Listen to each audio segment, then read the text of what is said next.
Hello again, and welcome to another episode of Leading from Alignment with our good friend, coach, leadership guru, all around great guy, John Opalewski. Good morning, John. How are you? I'm good. I feel better about myself after your introduction. Good. You know, it's funny. I'm saying with a smile on my face, but none of those words are untrue.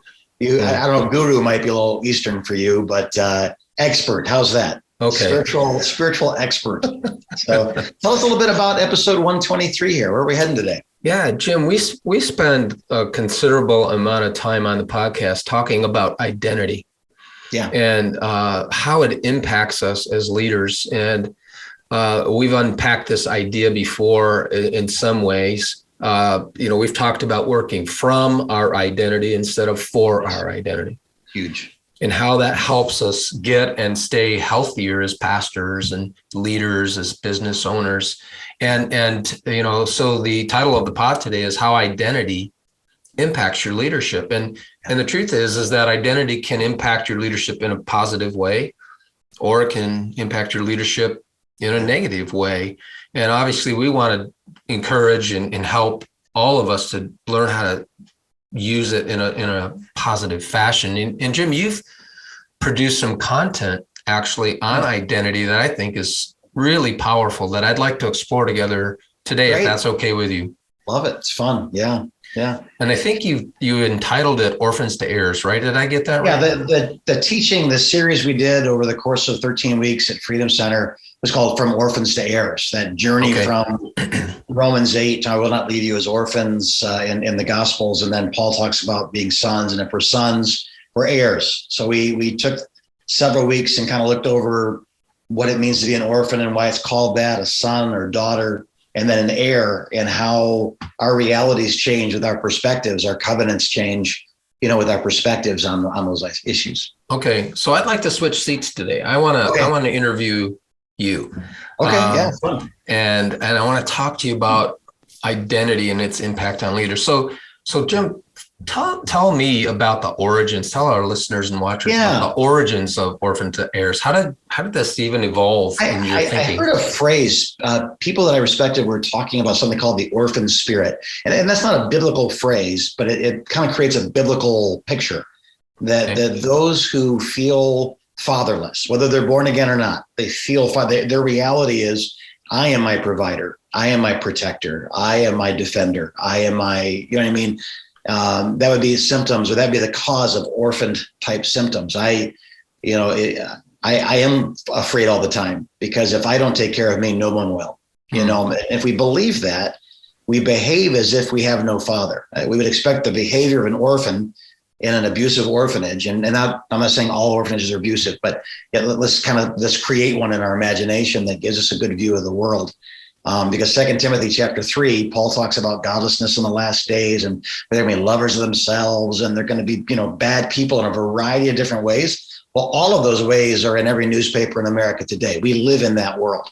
Right. And if you were raised in a terrible orphanage situation, you would have to learn some pretty quick defensive mechanisms, some spidey senses that would tingle, some mechanisms to survive in that environment. So as I was studying that out, I went to our ministry that takes care of families that are adopting and going into foster care, called Claire's Hope.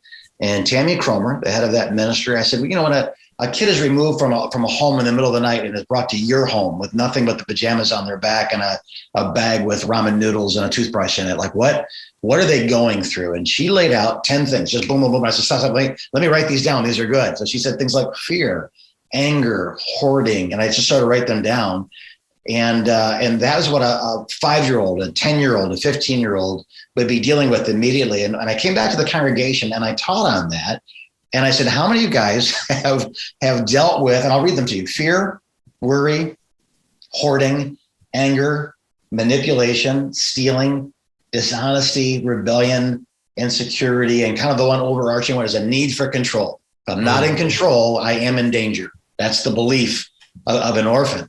Okay. And I came to the congregation, I taught on those 10 things. I said, how many of you guys have dealt with one or more of these behaviors as grown-ups that aren't orphans, that are, that are in this church right now? How many guys have dealt with one or more of these as a key behavior in the last week?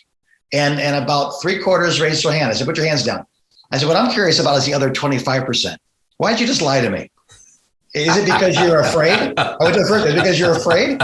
Is it because you're worried about what people might think? Is it? Are you ticked off a little bit that I just mentioned this publicly and you're embarrassed about? Are you getting ready to talk to other people about? I didn't like the way he did that. Did you like the way he? And they're going to get manipulative. Like these are very common behaviors. And so once we kind of recognize that these are old reflexes from a season we had as orphans, but they're reflexes. We do them without thinking. Someone cuts me off in traffic.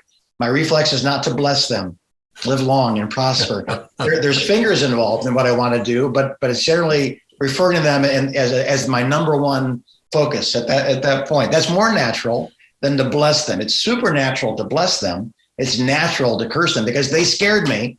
And so my anger puffs me up to be more, I don't have to be afraid anymore because I'm angry. I'm angry enough that I'm in charge, not you. Does that make sense? Yeah. So Jim, let's just talk about that column, of characteristics or behaviors.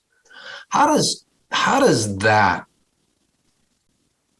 impact our leadership if we haven't really looked at that and worked through those things? How does that impact us as a pastor? Yeah, boy.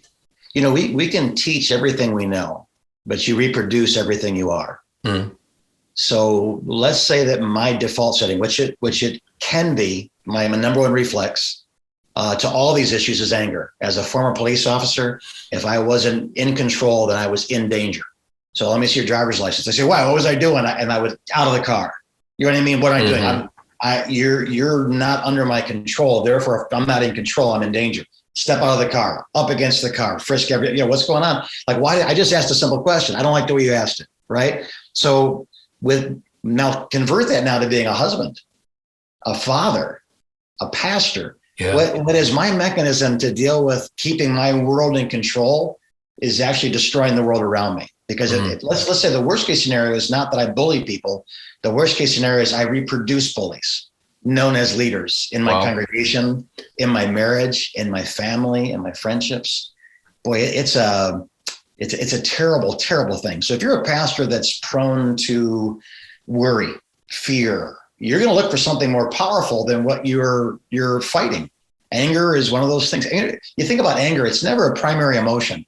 It's secondary. Correct. I was so jealous. The way I dealt with jealousy is by getting angry and saying, I don't like the way you talk to that person. I was so afraid that I went peacock, right? I ruffled all my feathers out and tried to get bigger than I was because this is the way that I do it. So it is, when you see Jesus angry, it's the right thing to do. It's not like we're never supposed to express anger, but it's a righteous anger, not a self-defensive, orphaned mechanism to regain control of the people and the processes around you. Okay.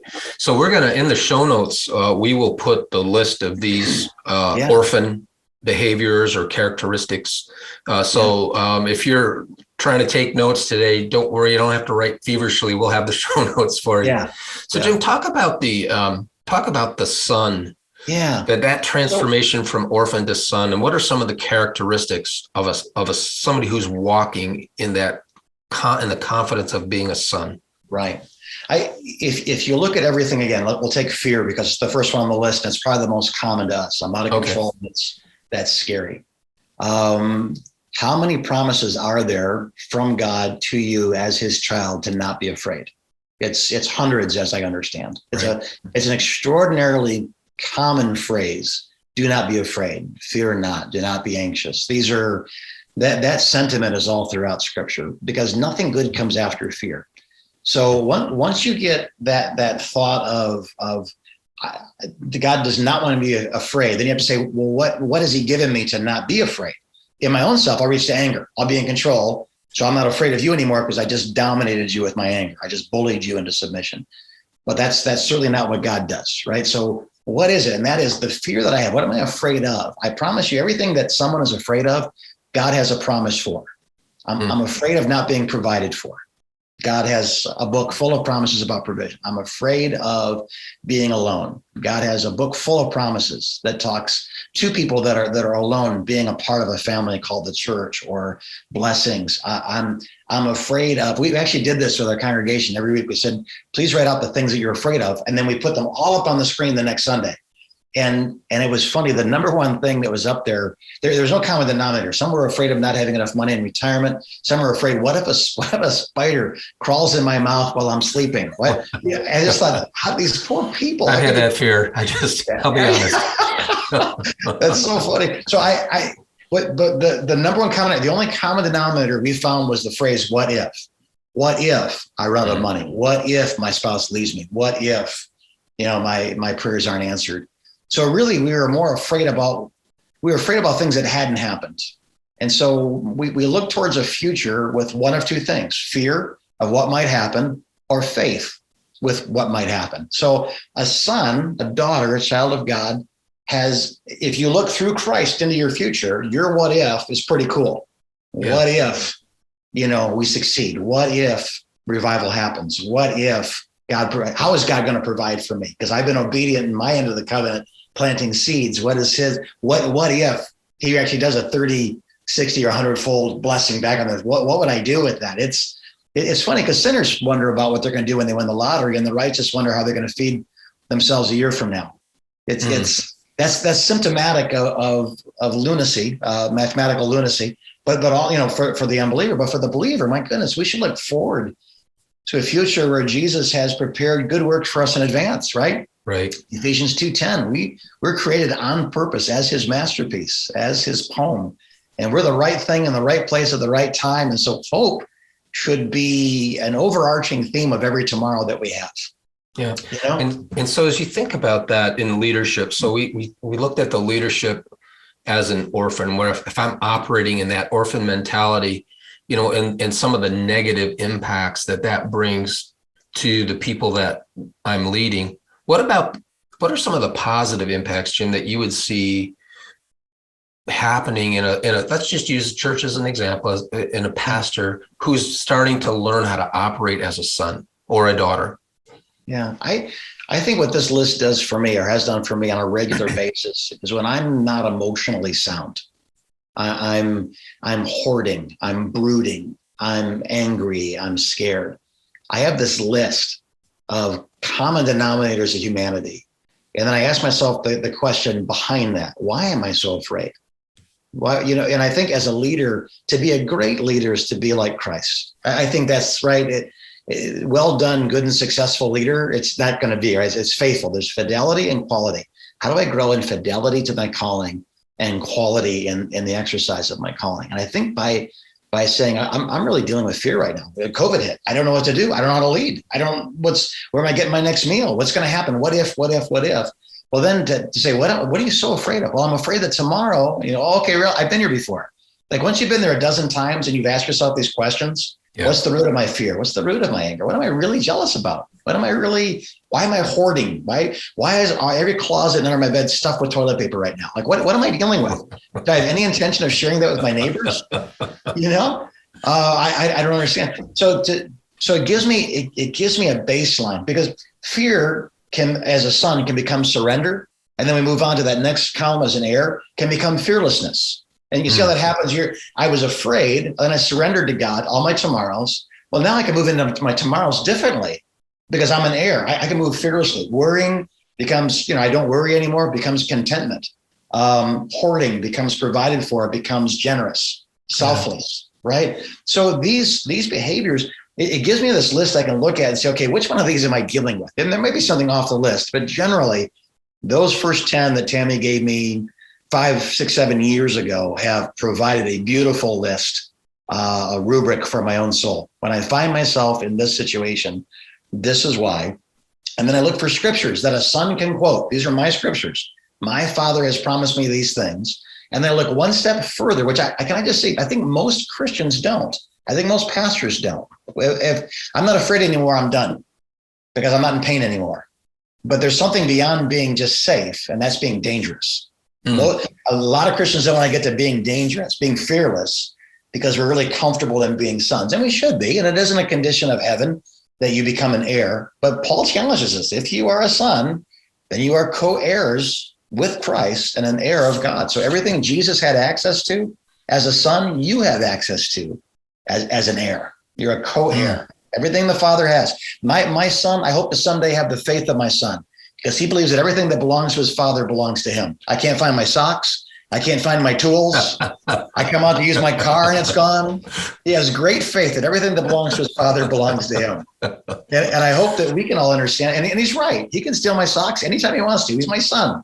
You know, he can borrow the crescent wrench and not return it. Instead of me being mad at him, I buy him his own set of tools and his own socks, because this is a need that's unmet. And as his father, it's my joy to meet that need. So once we get our heads wrapped around, we're not orphans. He hasn't left us. We're not abandoned, right? We are sons. We are daughters. We're his kids. And what does that mean?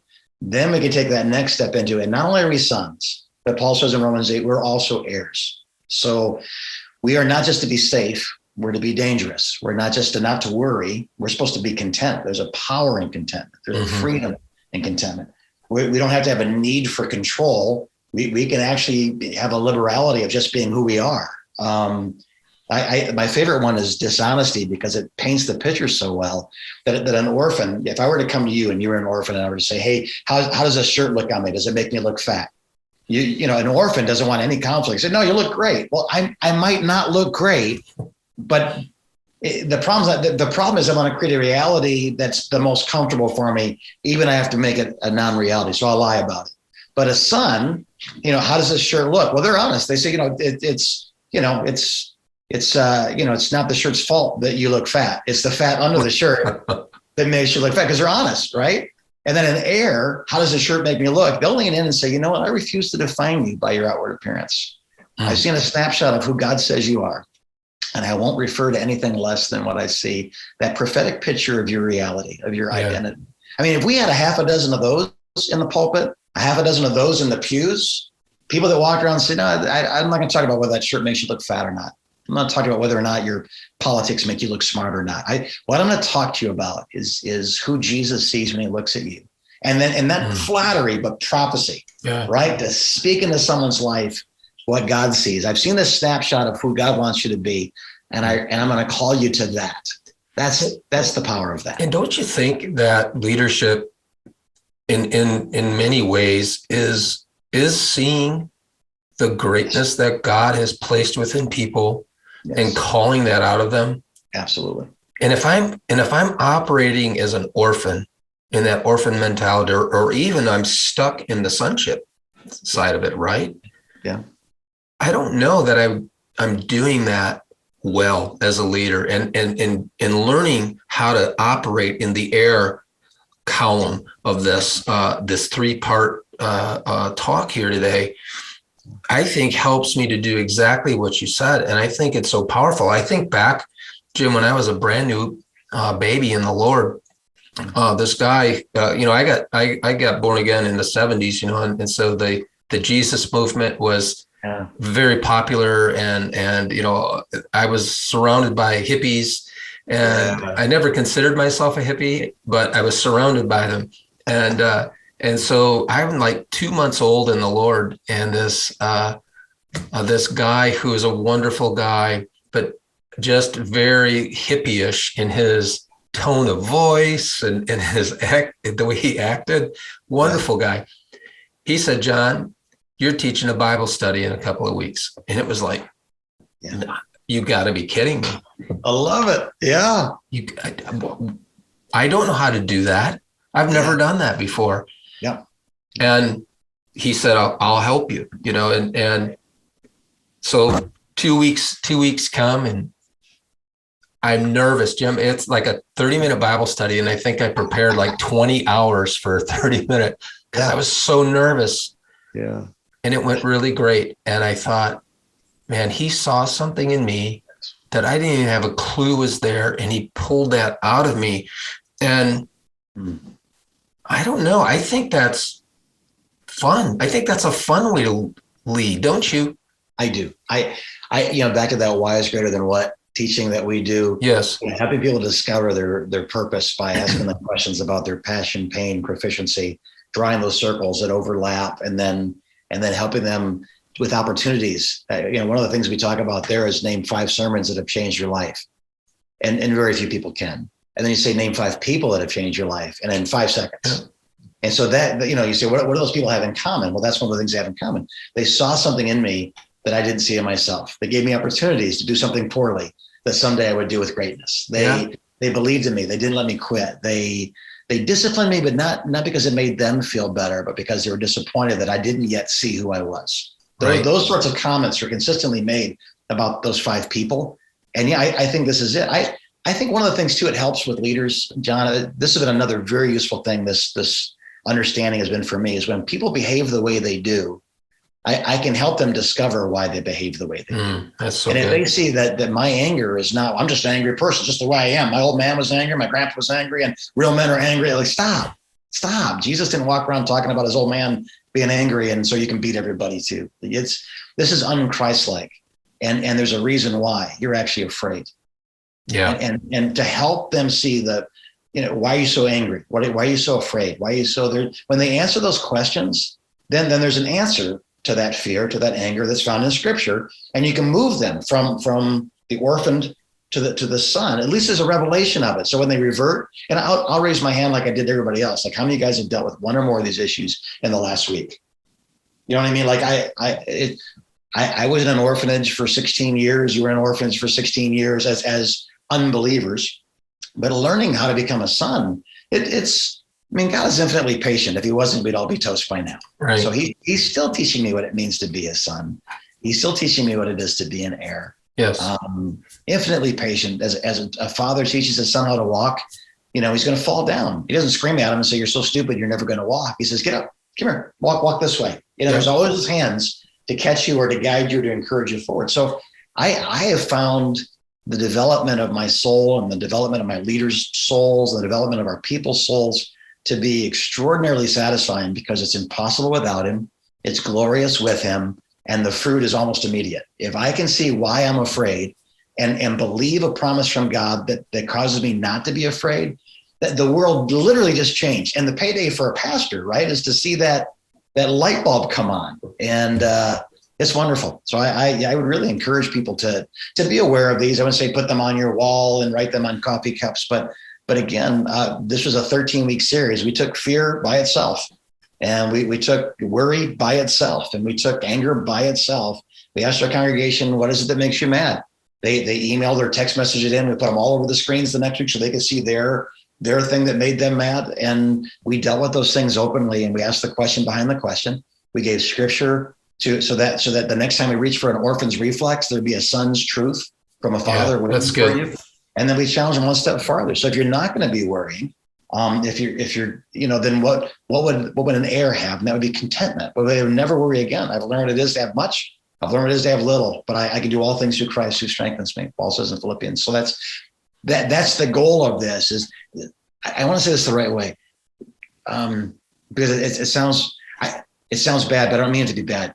Christian education without Christian application causes a lot of Christian frustration. Yeah. Does that make sense? So I 100%. memorize these verses. I can slap the buzzer and red 10 gets red 1 gets 10 points. That's wonderful. Those are good things, but it's indoctrination is different than discipleship. Yeah. And discipleship is when the parts of me that don't look like Jesus are conformed to look like Jesus. That's when I'm being discipled. Not when I'm smarter about the Bible than I was. And again, part of it is going to be learning the Bible, memorizing scriptures and so forth. But beyond being familiar with the stories, until we become those stories, we still have much to learn. So It can be pretty frustrating, because if you're just always angry, you'll finally say, well, God just made me angry. No, the devil made you angry. Your old man made you angry. And Jesus is trying to make you a peacemaker.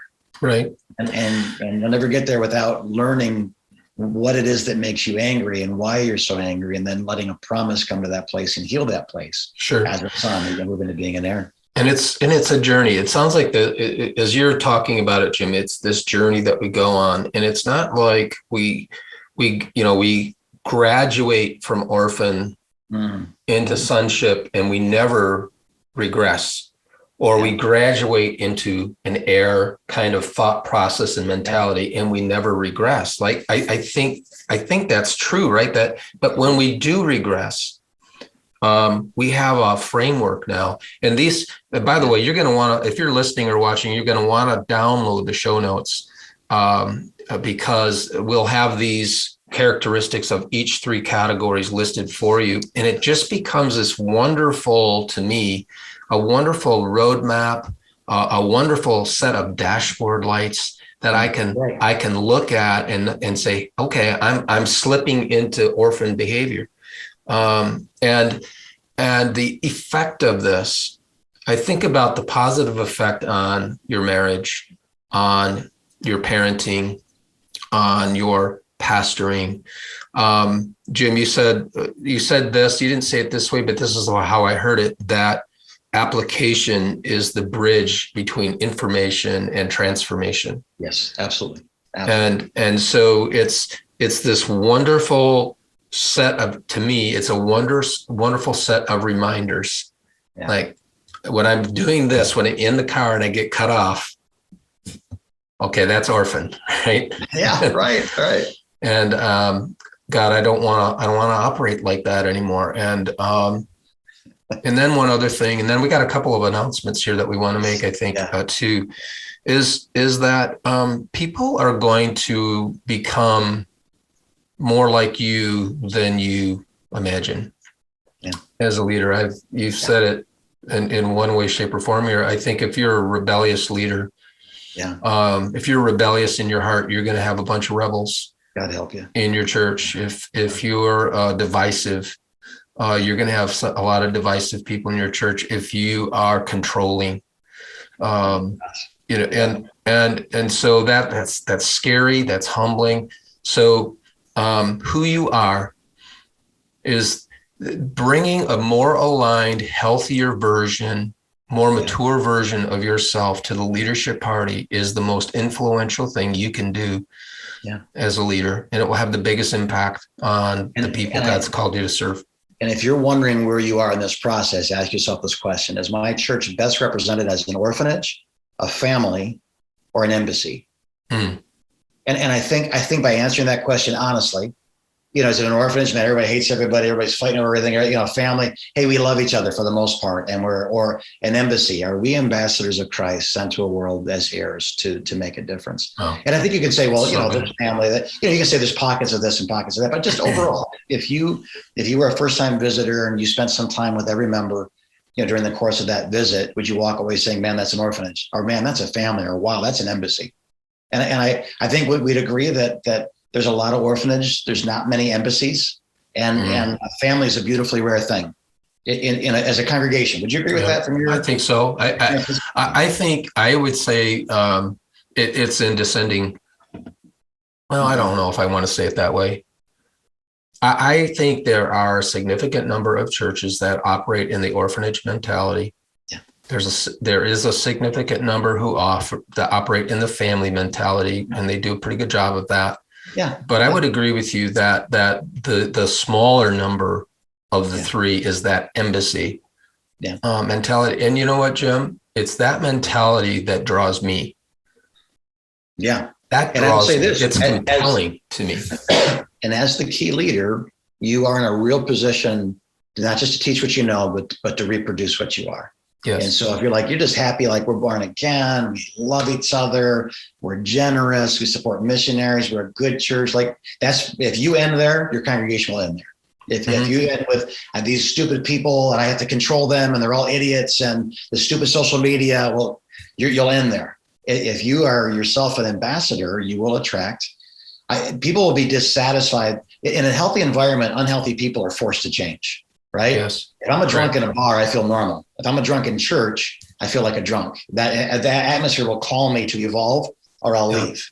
Yeah. And I think the same is true with the culture of your church. If it is an embassy, those who come in will encounter the King. Those who come in will be challenged to grow. All things will pass away quickly, not just because of excitement or joy, but because the air that I breathe does not have fear in it.